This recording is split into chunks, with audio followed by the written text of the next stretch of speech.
tetapi pernyataan itu harus berujung pada tindakan negara. Pernyataan itu harus berujung pada bagaimana kekuasaan hari ini itu memperlakukan warga negaranya.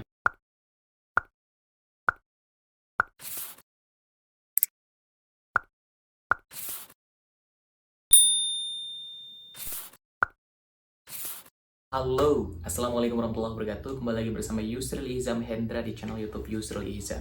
Teman-teman semua, di konten kali ini kita akan membicarakan ya kelanjutan dari statement yang dikeluarkan oleh Presiden Joko Widodo di tanggal 9 Februari kemarin bertepatan dengan Hari Pers Nasional. Presiden Joko Widodo menyatakan bahwa memberikan keleluasan kepada seluruh warga negara untuk menyampaikan kritik dan masukan kepada kekuasaan. Kemudian dilanjutkan oleh Pak Pranowo Anung yang menyampaikan bahwa bahkan kritik dan masukan yang diberikan oleh masyarakat itu harusnya tajam dan pedas gitu lah. Kemudian pernyataan yang serupa dari Pak Mahfud MD.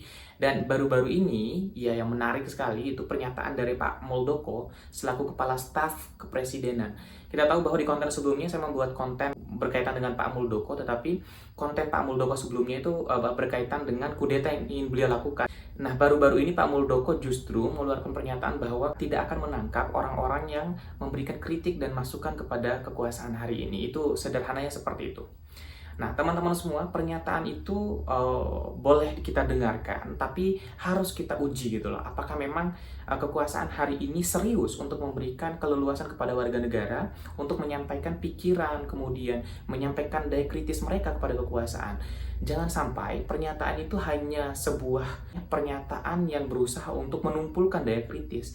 Karena khawatirnya pernyataan itu justru menambah rasa takut. Ada semacam trauma di dalam kepala masyarakat karena melihat kejadian-kejadian sebelumnya, orang-orang yang memberikan kritik, masukan, kemudian pernyataan yang tajam dan pedas kepada kekuasaan justru dianggap sebagai orang yang memusuhi kekuasaan. Nah, terlepas dari itu semua, pernyataan yang disampaikan oleh kekuasaan itu perlu untuk dipertanggungjawabkan ya.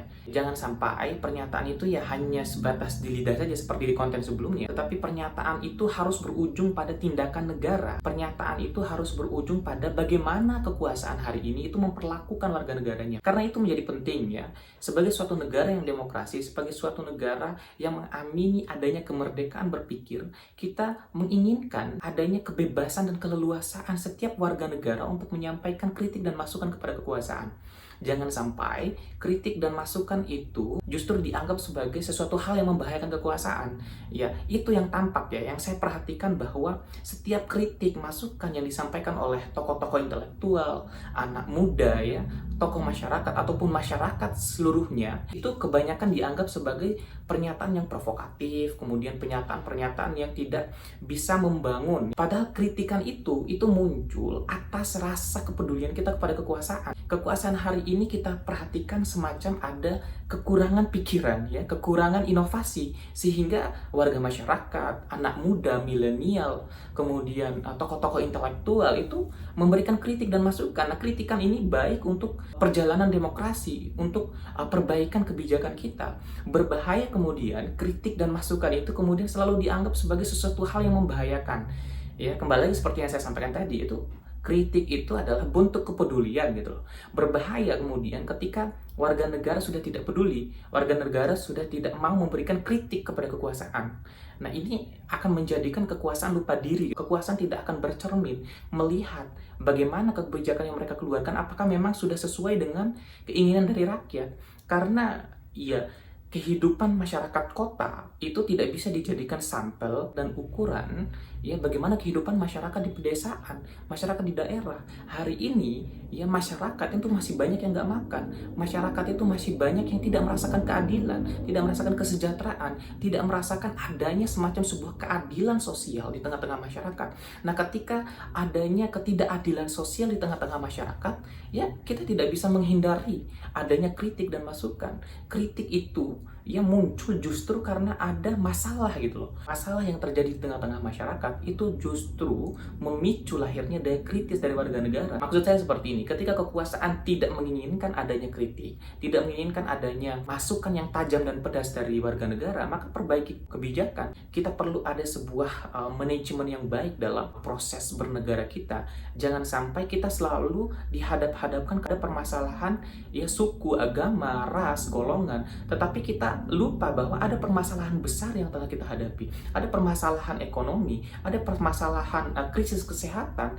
Nah, ketika kita terus berdebat berkaitan dengan permasalahan-permasalahan keyakinan, permasalahan-permasalahan suku, ras, kita ya seakan tidak mau mencari solusi terhadap permasalahan-permasalahan yang sebenarnya dihadapi oleh kekuasaan hari ini. Sehingga karena ketidaksadaran kekuasaan itulah kemudian masukan itu ada dari masyarakat seperti itu. Seperti di video sebelumnya teman-teman semua, saya menyatakan bahwa kritik itu seperti vitamin. Kritik itu seperti stimulus ya untuk mempercepat kebijakan agar menjadi lebih baik gitu loh.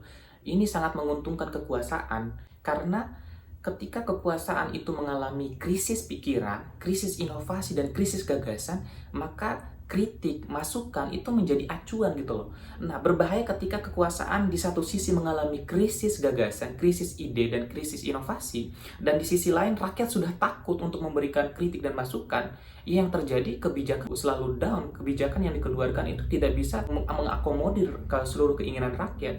Dan yang menarik juga teman-teman semua, setelah pernyataan yang disampaikan oleh Presiden Joko Widodo, kemudian dilanjutkan oleh beberapa orang di lingkaran kekuasaan, respon dari masyarakat itu yang saya sangat tunggu-tunggu dari kemarin-kemarin.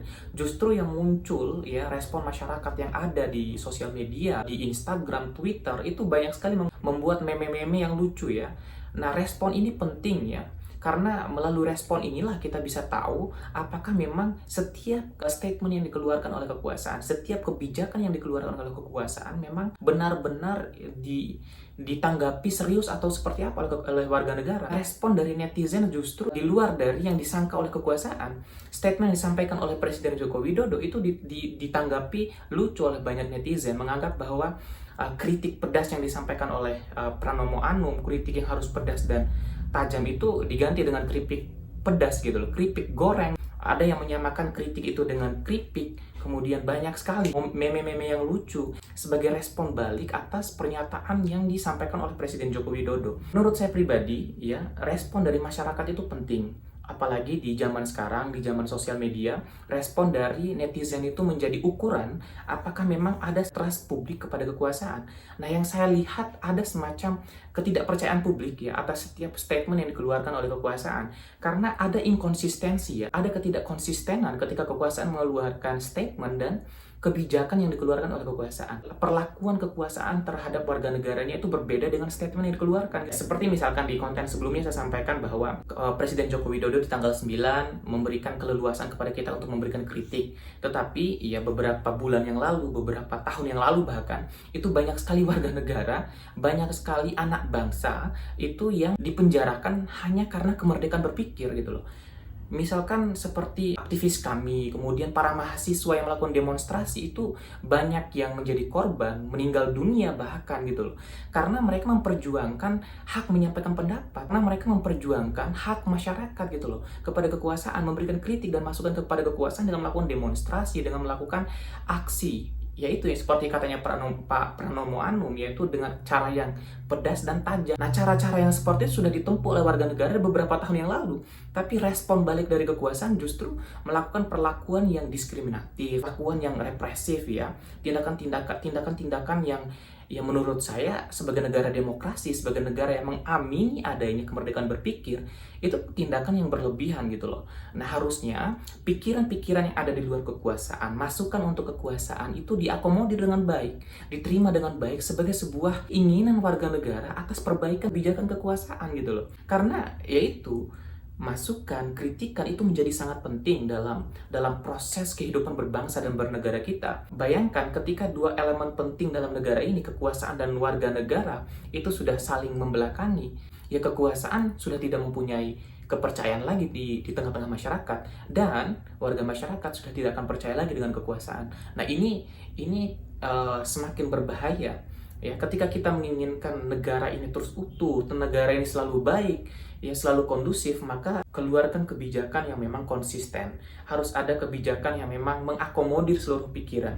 Kemerdekaan berpikir itu menjadi sesuatu hal yang penting dan menjadi modal besar Indonesia ke depan. Bayangkan, ya 20 tahun lebih kita udah melewati masa Orde Baru, masa kita mau masuk lagi di masa dimana kemerdekaan itu tidak ada, kan gitu. Itu sangat lucu gitu loh. Kita tidak akan bisa terus melangkah maju, yang terjadi malah kita terus mundur ke belakang.